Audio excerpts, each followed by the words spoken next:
So there's a lot more that Lawless does right than it does wrong. For the most part, it nails the period and some pretty tricky shifts in tone. The one really egregious mistake, and it'll pop out to anybody that's watching it, is there's some really questionable choices on the music that pull you out as a viewer, but you kind of get over it, and there's a lot going on there that's good, and the performances are really good. Shia the Beef, and also stars many other people, but mostly Tom Hardy, and a lot of smaller roles, and a really great role for Guy Pearce, who kind of plays the nemesis in the movie. Here's the problem. There's a moment in this movie, about halfway through, when stakes get raised pretty significantly, and there's this moment where you find yourself thinking, oh my God, all the rules, they don't apply.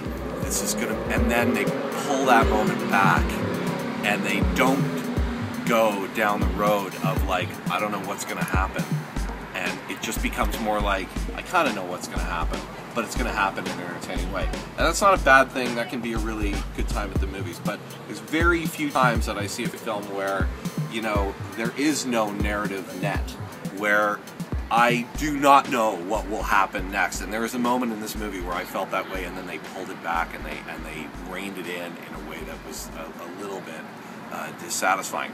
When I talk about Watch This Instead, the movie I'm going to talk about is a movie that I think really successfully pulls that rug out, and that's Shotgun Stories, which is a movie from about 5 years ago that stars Michael Shannon, and is similar in some ways. I thought about it actually before that narrative moment, but it's similar in some ways to Lawless in that it's about three brothers.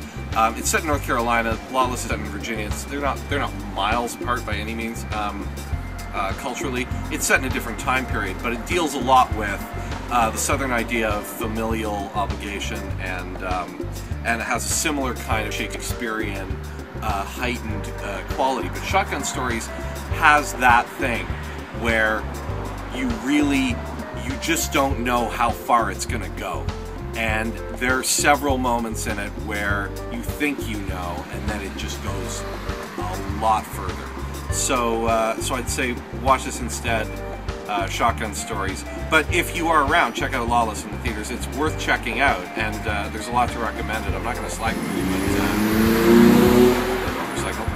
but I would say watch this instead. Go to Shotgun Stories.